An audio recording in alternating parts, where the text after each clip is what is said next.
ಒಂದು ಈಗ ಕ್ಯಾಬಿನೆಟ್ ಮುಂದೆ ಅದು ಸರ್ಕಾರದ ಮುಂದೆ ಬಂದ ದೊಡ್ಡ ಪ್ರಶ್ನೆ. ಈ ಪ್ರಶ್ನೆಗೆ ಉತ್ತರವನ್ನು ಈಗ ಹುಡುಕಬೇಕಾಗಿದೆ ಸರ್ಕಾರ. ಯಾಕಂದ್ರೆ ಎರಡೂ ಬ್ಯಾಲೆನ್ಸಾಗಿ ಹೋಗ್ಬೇಕಾಗಿದೆ, ಎರಡೂ ಉಳಿಬೇಕಾಗಿದೆ. ಯಾರು ಒಬ್ಬರ ಮಾತ್ರ ಒಬ್ಬರಿಗೆ ಕೇಳಿಸೋದ್ರೊಳಗಿಲ್ಲ ಅನ್ನೋದು ಇದರಿಂದ ಸ್ಪಷ್ಟ ಆಗ್ತದೆ. ಇದನ್ನೆಲ್ಲ ನೋಡಿದಾಗ ಅನ್ನಿಸ್ತದೆ ಇದೇನಪ್ಪ ಜಾತಿ ವ್ಯವಸ್ಥೆ ಸಣ್ಣ ಸಣ್ಣ ವಿಷಯಕ್ಕೆ ಎಷ್ಟು ದೊಡ್ಡ ಪ್ರಮಾಣದಲ್ಲಿ ಜಗಳತಾ ಇದ್ದಾರೆ ಅನ್ನುವಂಥ ಮಾತು ನಾವು ಅನ್ಬೋದು. ಬಟ್ ಅವರು ನೋವನ್ನು ಅನುಭವಿಸೋರು ಇಲ್ಲ ಬೇಕು ಅನ್ನುವಂಥ ಮಾತನ್ನು ಅವ್ರು ಹೇಳಿದ್ದು ನೋಡಿದಾಗ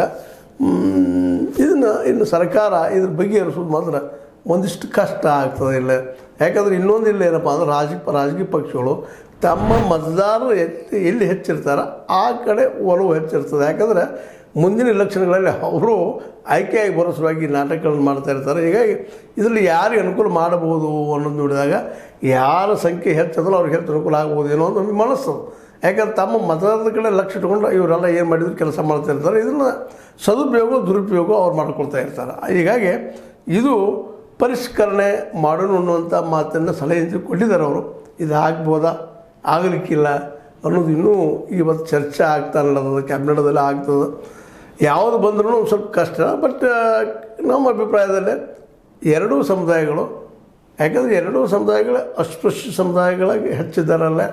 ಸ್ಪೃಶ್ಯರ ಬಗ್ಗೆ ಏನಿಲ್ಲ, ಅಸ್ಪೃಶ್ಯದ ಪಾಪ ಅವ್ರ ಬದುಕು ಕಷ್ಟದಲ್ಲಿತ್ತು ಅನ್ನೋದು ಅಷ್ಟು ಸತ್ಯದ. ಇಬ್ಬರು